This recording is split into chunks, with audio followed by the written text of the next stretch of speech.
আমি আমার লাইফে এই ফরম্যাটটাকে কিন্তু প্রচুর ব্যবহার করি।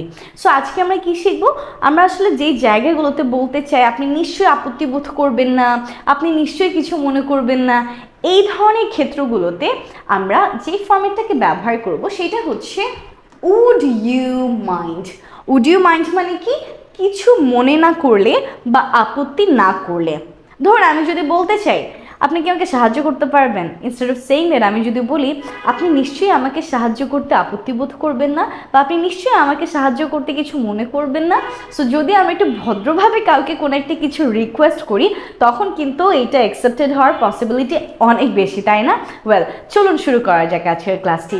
সো এই এক্সাম্পলগুলো দেখার আগে আমাদেরকে এইটা জানতে হবে যে উড ইউ মাইন্ড এইটা দিয়ে আমরা কীভাবে কোয়েশ্চেনটা আসলে বানাই।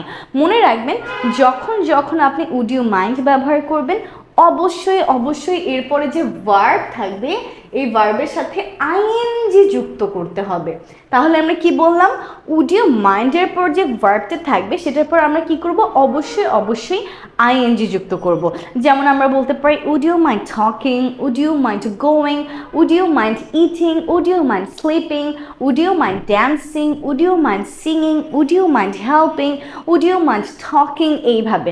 তার মানে উড ইউ মাইন্ডের পর যে ভার্বটাই থাকুক না কেন অবশ্যই অবশ্যই এটার পর আমাকে ভার্বের সাথে আইএনজি অ্যাড করতেই হবে। যদি না করি তাহলে কিন্তু আমার সেন্টেন্সটা রং হয়ে যাবে।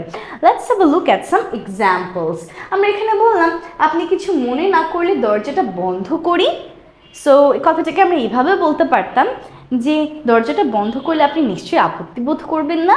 সো আমরা ইংরেজিতে কিভাবে বলবো, উড ইউ মাইন্ড দিয়ে would you mind closing the door, would you mind closing the door? So would you mind plus verb plus ing। তারপর আমরা দেখলাম কি আপনি কিছু মনে না করলে এখানে বসি, would you mind sitting here? So যদি আমরা আসলে এই সেন্টেন্সটাকে ব্যবহার করি এটার এমন একটা মিনিং হতে পারে বাংলায় যে আমি তাকে বলতেছি আপনি এখানে বসতে আপত্তি বোধ করবেন কিনা। So double meaning sentence. আপনি কিছু মনে না করলে আপনাকে একটা প্রশ্ন করি, would you mind asking a question? আপনি কিছু মনে না করলে এক কাপ চা বানাবেন, would you mind making a cup of tea? আপনি কিছু মনে না করলে ব্যাগটা একটু ধরবেন, would you mind holding the bag for a bit? So যখন আমরা would you mind ব্যবহার করছি অবশ্যই তারপরে আমরা কি করছি, ভার্বের সাথে আইএনজি যুক্ত করছি। এমন আমি অনেক কিছু বলতে পারি, যেমন লাস্ট ক্লাসে আমরা বলেছিলাম আপনি কি দয়া করে সোজা হয়ে দাঁড়াতে পারেন।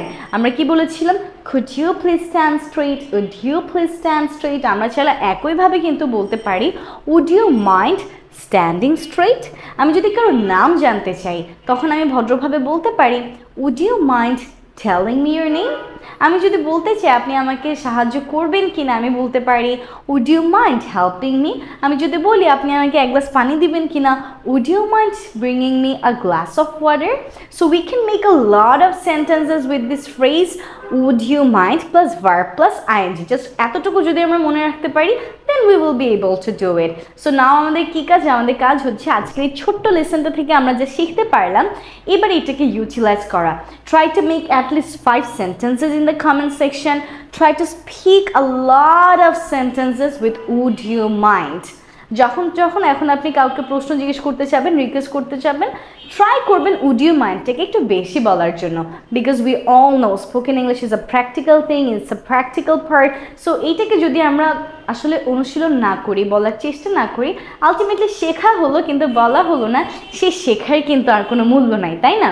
So of course don't forget to share today's class. আমি আপনাদেরকে তাহলে এটা কীভাবে বলতে পারি, would you mind sharing this lesson? Take care everyone। ঠিক এভাবেই সহজ উপায়ে স্পোকেন কিংবা গ্রামার শিখতে আমাদের সাথে অনলাইনে কিংবা অফলাইনে যুক্ত হয়ে শূন্য থেকে শিখতে পারেন আপনিও। বিস্তারিত জানতে এখনই কল করুন এই নাম্বারে।